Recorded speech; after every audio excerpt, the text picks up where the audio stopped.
सनातनी ज्ञान की माध्यम से जानेंगे कि अकाल मृत्यु क्यों होती है और मृत्यु के बाद आत्मा कहाँ जाती है। अकाल मृत्यु, जिसे समय से पहले मृत्यु कहा जाता है, मानव जीवन के सबसे गहन और रहस्यमय पहलुओं में से एक है। यह प्रश्न न केवल धार्मिक और आध्यात्मिक दृष्टिकोण से बल्कि वैज्ञानिक, सामाजिक और भावनात्मक दृष्टिकोण से भी महत्वपूर्ण है। इस लेख में हम अकाल मृत्यु के कारणों और आत्मा की यात्रा के बारे में विभिन्न दृष्टिकोणों पर चर्चा करेंगे। अकाल मृत्यु, कारण और व्याख्या। अकाल मृत्यु का तात्पर्य ऐसी मृत्यु से है जो प्राकृतिक आयु से पहले या अप्रत्याशित परिस्थितियों में होती है। यह विभिन्न कारणों से हो सकती है, जैसे पहला, स्वास्थ्य संबंधी कारण। गंभीर बीमारियां जैसे हृदय रोग, कैंसर या संक्रमण। मानसिक तनाव और अवसाद जो आत्महत्या का कारण बन सकते हैं। गलत जीवन शैली जैसे धूम्रपान, नशा और अस्वस्थ आहार। दूसरा, दुर्घटनाएं और हिंसा। सड़क दुर्घटनाएं, प्राकृतिक आपदाएं, भूकंप, बाढ़ और औद्योगिक दुर्घटनाएं। हिंसा, युद्ध या अपराध का शिकार होना। तीसरा, कर्म का प्रभाव। हिंदू धर्म और अन्य आध्यात्मिक परंपराओं में अकाल मृत्यु का कारण पिछले कर्मों को माना जाता है। यह कहा जाता है कि हमारे पिछले जन्मों के कर्म और इस जीवन में किए गए कर्म हमारे जीवन की घटनाओं को निर्धारित करते हैं। चौथा, प्राकृतिक और पर्यावरणीय कारक। प्रदूषण और पर्यावरणीय असंतुलन। महामारी और नई बीमारियां। 5, भाग्य और दैवीय इच्छा। कुछ लोग मानते हैं कि अकाल मृत्यु भाग्य का हिस्सा होती है और इसे टाला नहीं जा सकता। यह एक दैवीय योजना का हिस्सा हो सकता है। मृत्यु के बाद आत्मा कहाँ जाती है? मृत्यु के बाद आत्मा की यात्रा एक गहन और बहुआयामी विषय है।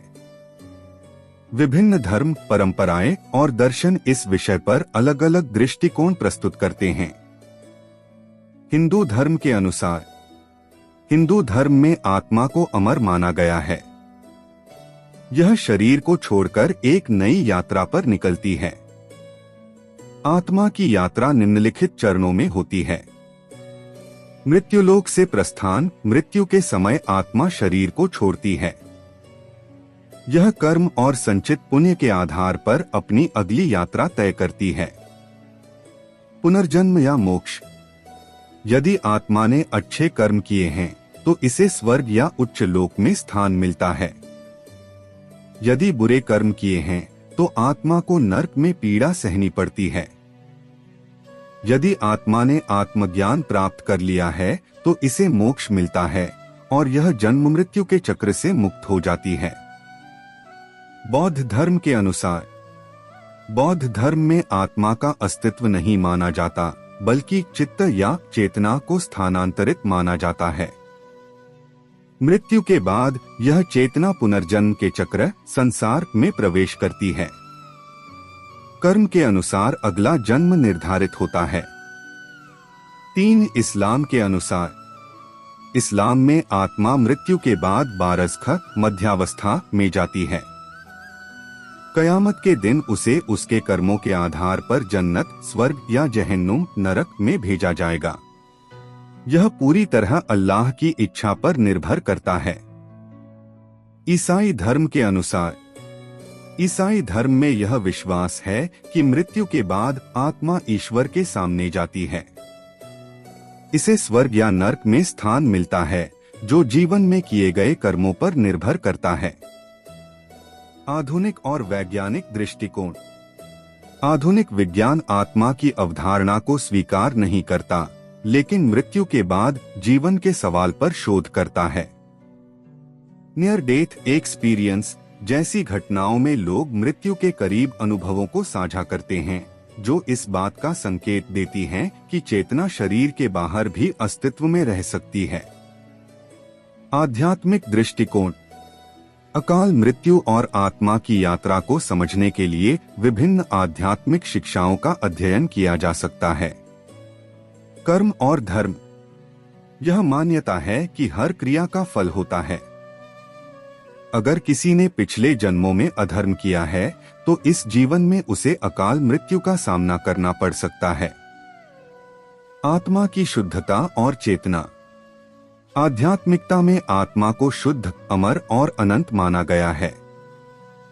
शरीर केवल आत्मा का एक साधन है। मृत्यु के बाद आत्मा अपनी चेतना के स्तर और कर्मों के आधार पर अगली यात्रा तय करती है। मृत्यु एक नया आरंभ। कुछ आध्यात्मिक शिक्षाओं में मृत्यु को अंत नहीं बल्कि एक नया आरंभ माना जाता है। यह आत्मा के विकास और उन्नति का हिस्सा है। अकाल मृत्यु और आत्मा की यात्रा का विषय मानव जीवन के सबसे गहरे रहस्यों में से एक है।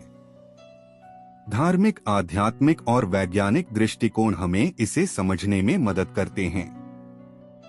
हालांकि इस विषय पर कोई अंतिम उत्तर नहीं है, लेकिन यह निश्चित है कि जीवन और मृत्यु के इस चक्र को समझने के लिए आत्मचिंतन और अध्यात्म का सहारा लेना आवश्यक है। मृत्यु का भय मनुष्य को जीवन के प्रति जागरूक बनाता है। इसे एक स्वाभाविक प्रक्रिया के रूप में स्वीकार करना और अपनी आत्मा को शुद्ध करना हमारा उद्देश्य होना चाहिए। इस प्रकार मृत्यु और आत्मा की यात्रा के रहस्यों को जानने के प्रयास से हमें अपने जीवन को बेहतर और सार्थक बनाने की प्रेरणा मिलती है। सनातनी ज्ञान की माध्यम से जानेंगे कि हर रोज सोने से पहले इसे सुनिए, सारे दुख दर्द चिंता भूल जाओगे। आप सबसे एक छोटा सा विनती है कि चैनल पर नया है तो चैनल को सब्सक्राइब कर ले ताकि आने वाले हर वीडियो आप तक पहले पहुंच सके। धन्यवाद।